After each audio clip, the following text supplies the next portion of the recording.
Today, we're going to explore the world of a surgeon who uses a pen with the same precision she uses a scalpel. We're diving deep into the poetry of Dr. Mavra Sarwar, an incredible writer who grapples with life, love, and loss, all from the really unique perspective of a doctor. You know, this one line from her writing, it just says it all, doesn't it? A beautiful chaos. That's the heart of it. It's this amazing space where two worlds that seem like complete opposites, the super methodical world of medicine and the totally boundless world of poetry, actually meet. So who is Dr. Mavra Sarwar? Well, by day, she's an ENT surgery resident in Islamabad, which is an incredibly demanding job. But outside of that, she calls herself a dreamer and a philosopher. And for her, poetry isn't just some hobby, it's a lifeline. It's literally the tools she uses to find balance and stay afloat when life gets turbulent. Get this. Dr. Sarwar once said her entire life story could be boiled down to just 3 words. And those 3 words really form the core of all her work: heartache, humility, and hope. These are like the 3 pillars that hold up her entire worldview. So first up, heartache. She does not shy away from pain. Not at all. Her poetry really digs into those personal wounds, the sting of being deceived, the kind of scars that never fully fade. And this line, wow, it just perfectly captures that feeling that even when you start to heal, the damage is still there. And that feeling of heartache flows right into the next big theme, which is humility. For Dr. Sarwar, hardship isn't just some random bad luck, it's a forge. She has this belief that the challenges we face are actually tests, designed to make us stronger, more insightful people. It's those struggles, she believes, that actually make a person beautiful in the end. Which, of course, brings us to the final piece of the puzzle, hope.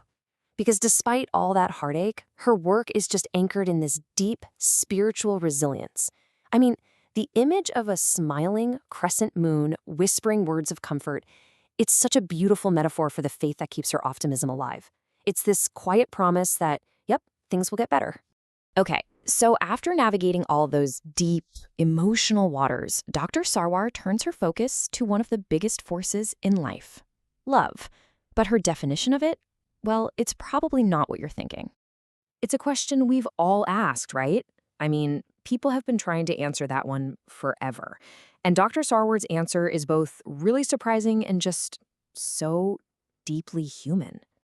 And there it is. She just throws down the gauntlet, challenging all those big romantic ideas we get from movies and books. She's basically telling us to look past the dramatic, cinematic moments and find something way more real, something you can find in everyday life. So where does she find this real, authentic love? In her job. It's not in the grand gestures. It's in these tiny, profound moments with her patients. A simple thank you from an old man, a flying kiss from a grateful patient, the pure excitement of a little kid who's feeling better.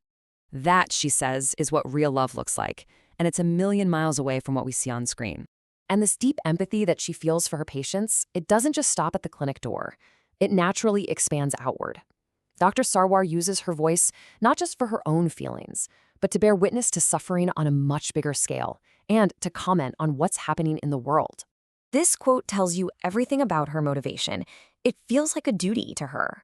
Writing becomes this act of solidarity. It's a way of saying, I see this pain and making sure it isn't ignored, even when it feels like there's nothing else you can do. It's about acknowledging the struggle. Now, to understand this part of her work, it's important to know that several of her poems directly address the conflict in Gaza. So just to be super clear, what we're doing here is explaining the perspective she presents in her poetry. Her writing expresses this really deep anguish and a powerful sense of solidarity with the people affected. For instance, in one poem, she's very critical of how the media portrays the conflict.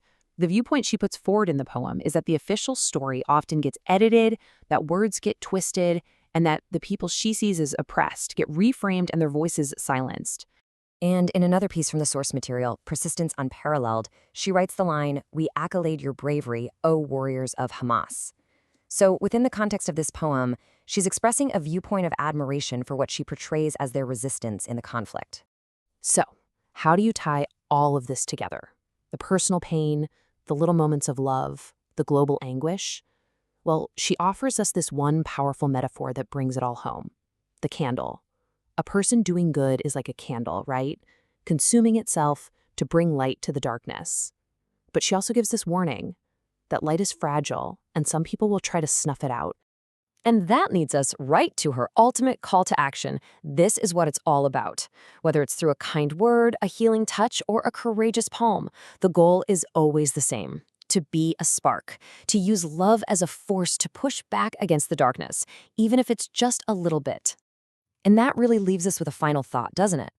Dr. Sarwar found her spark in that beautiful chaos where her two worlds meet. Her poetry kind of forces us to look at our own lives and ask, where's my chaos? Where's my art? And in a world that can feel pretty overwhelming, how can each one of us find our own small, splendid spark to light the way?